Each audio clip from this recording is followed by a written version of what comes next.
کوئی ایسا جو ہے نا ان کی جو کیونکہ یہ اپنے طور پہ کر رہے ہیں، تو تاکہ حکومتی سطح پر بھی کوئی ایسا سسٹم ہونا چاہیے جس میں جو ہے نا یہ ان کے ساتھ کوآرڈینیشن ہو، یا کوئی مطلب ہے جیسے یہ کہہ رہے ہیں ہمیں جگہ ملتی ہے وہاں جاتے ہیں، تو اس پر میں چاہتا ہوں نا کہ بات کریں گے نا ہم اپنی انتظامیہ سے بھی اور قیادت سے بھی، کہ تاکہ جو ہے نا کوئی ان کے ساتھ کوئی تعاون کیا جا سکے،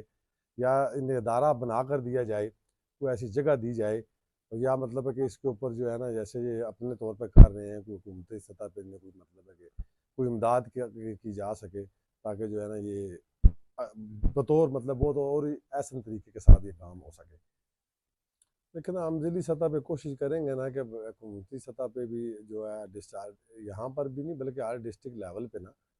تو گورنمنٹ کو کچھ سجیشن دیں گے، اس پر بات چیت کریں گے ان سے، اور ظاہری بات ہے کہ انشاءاللہ تعالیٰ یہ جو مسائل ہیں بلکہ ان کو یہاں سے دوسرے ڈسٹرکٹ نہ جانا پڑے، یہیں پر ہی کوئی جگہ ہونی چاہیے، اور مطلب ہے کہ ساتھ کوئی ادارے کا ایک نا باضابطہ ہے گورنمنٹ کی سطح پہ بھی سرپرستی ان کو ہونی چاہیے۔ تو ہم اس لیے کوشش کریں گے کہ جلد سے جلد انہیں جو ہے نا کوئی ایسی مطلب ہے کہ گورنمنٹ کی سرپرستی حاصل ہو جائے باضابطہ طور پہ، اس کی مطلب ہر ہفتے بعد 10 دن بعد ان کی باقاعدہ انتظامیہ کے ساتھ اس طرح نیگوسیشن ہوا کرے، اور وہ مطلب جتنے بھی مسائل ہیں وہ پھر حل کیے جا سکے۔ ابھی یہ ضرورت ہے اس کو مطلب باضابطہ طور پر ایک نا گورنمنٹ کی طرف سے ایک ادارہ ہونا چاہیے، اس پر انشاءاللہ کوشش کریں گے، اور ویسے بھی جو موجودہ حکومت ہے اس کی کوششیں ہیں، انشاءاللہ تعالیٰ وزیر اعلیٰ پنجاب مریم نواز صاحبہ سے بھی خصوصی طور پر اس کا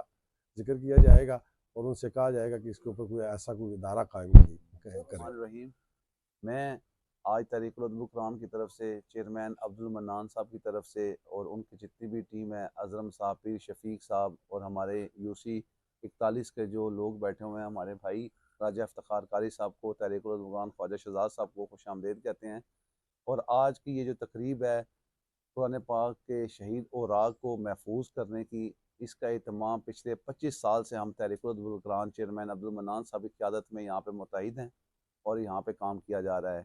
اس میں تمام تاجر، ہمارے جتنے بھی سیاسی رہنما ہیں، تاجر ہیں، سماجی ہیں، کوئی بھی خدمتگار ہے، ہمارے پاس بڑے دور دور سے اوراق پورے پنجاب سے بھی یہاں پہ ادارے میں آتے ہیں، جس میں مری، فتح جنگ، اس میں اٹک، اس میں کھاریاں، گجرات، گجر خان، مندرہ، سوات، سوابی، تمام لوگ ہمارے علماء اکرام یہاں پہ ہمارے تحریک العدل القرآن کے دفتر میں قرآن پاک بھیجتے ہیں، اور یہ پچھلے 25 سال سے یہ ادارہ اس کام کو آگے بڑھاتا جا رہا ہے۔ تاجر حضرات، مخیر حضرات کے تعاون سے چلا رہے ہیں۔ ان کو بلانے کا مقصد ہے ہماری رہنمائی کریں، ہماری سرپرستی کریں، ہمارا جو یہ قرآن پاک کا پیغام ہے اعلیٰ حکمران تک ہماری آواز پہنچائی جائے، ہماری داد رسی کی جائے، ہماری سرپرستی کی جائے۔ خود لاتے ہیں، بائنڈنگ کرتے ہیں، قابل تلاوت بناتے ہیں، اور تدفین کے لیے پھر جو ہے دیا جاتا ہے۔ اس لیے تمام حضرات کا بہت شکریہ۔ جناب خواجہ شہزاد صاحب کا، یاسر بٹ صاحب کا، اور سب سے زیادہ جو یہاں کی کمیٹی ہے ان کا مشکور ہوں، اور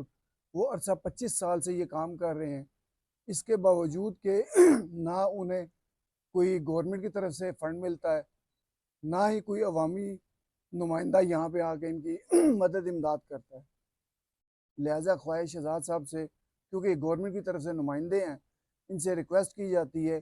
کہ ان کی مدد بھی کی جائے، اور ان کو جگہ پرووائڈ کی جائے جہاں پہ یہ اوراق جا کے ان کے، یا کوئی مشینری وغیرہ پرووائڈ کی جائے جہاں پہ جا کے یہ اوراق وغیرہ دفن کریں، یا ان کو وہ پیسز میں کر کے ان کو بہائیں پانی میں۔ شکریہ جناب۔ میں سب سے پہلے خراج تحسین پیش کرتا ہوں تحریک عدل القرآن رجسٹرڈ پاکستان کی پوری انتظامیہ کو، خاص طور پہ اپنی جولر برادری کے سربراہان کو، جنہوں نے ان کی کاوشوں سے یہ سلسلہ چل رہا ہے۔ اللہ تعالیٰ نے ہمیں ایک معجزہ عطا فرمایا ہے قرآن پاک کی شکل میں۔ ہمارے لیے قرآن پاک باعث برکت بھی ہے، باعث شفا بھی ہے، باعث ہدایت بھی ہے، پڑھنے اور عمل کرنے کے لیے بہترین کتاب ہے۔ میں سمجھتا ہوں ہر مسلمان کا فریضہ ہے اس کا ادب، اس کی تعظیم، اس کی عمل، اس کا پڑھائی، اس کے اوپر عمل کرنا، اس سے ہماری زندگیوں میں، اس میں دنیا میں اور آخرت میں کامیابی کا ذریعہ ہے۔ سب سے پہلے میں بانی اس پروگرام کے جناب عبد المنان صاحب کا، ملک عرفان صاحب کا، نیوز افزار کے صدر فیاض قریشی صاحب کا شکر گزار ہوں، انہوں نے ہمیں یہاں مدعو کیا اور ہمیشہ ایسی مجالس میں شرکت کر کے ہمارے علم اور عمل میں اضافہ ہوتا ہے اور ادب میں اضافہ ہوتا ہے اور نیکیوں میں اضافہ ہوتا ہے۔ میں بتانا چاہتا ہوں کہ جو نسخہ جات شہید ہو جاتے ہیں قرآن پاک کے، ان کی تدفین کے لیے انتظام کیا جاتا ہے، ان کو باادب طریقے سے باکسز میں کلیکٹ کر کے یہاں پہ ٹرک کی شکل میں روانہ کیا جاتا ہے مختلف علاقہ میں جہاں پہ تدفین کی جگہ مختص کی جاتی ہے۔ اور اس کے ساتھ ساتھ جو قابل پڑھائی قابل ترتیب قرآن پاک کے نسخہ جات ہوتے ہیں ان کی جلد کا انتظام ہے، حافظ اور قاری صاحبان کی موجودگی ہے جن کی موجودگی میں پڑھائی کے ساتھ یہ اس کی ترتیب دی جاتی ہے۔ میں سب لوگوں کو خاص طور پہ اپنی تاجر برادری کو یہاں مدعو کرنا چاہتا ہوں کہ اس ادارے کا وزٹ کریں اور اس ادارے میں وزٹ کر کے اس کا حصہ بنیں، اس نیک عمل کا حصہ بن کے اس میں کامیابی کی طرف اپنی دنیا کی میں کامیابی ہے اور آخرت میں کامیابی کا رستہ بننے کی کوشش کریں۔ بہت شکریہ۔ بسم اللہ الرحمن الرحیم۔ سب سے پہلے جی میں تحریک ادب القرآن جو رجسٹرڈ ٹرسٹ ہے ان کے اور منان صاحب کا میں بےحد مشکور ہوں جنہوں نے آج ہمیں یہاں مدعو کیا اور ہمیں یہاں بلایا، اور میں شیخ آصف ادریس صاحب کے ساتھ اور اسی طرح ہمارے عرفان بھائی جو کلام بازار کے جولر ایسوسیشن کے جنرل سیکرٹری ہیں ان کے ہمراہ ہمیں یہاں وزٹ کیا اور ماشاءاللہ جو ان کی جو کاوشوں کو دیکھا ہے میں ان کو سراہتا ہوں، اور جس طریقے سے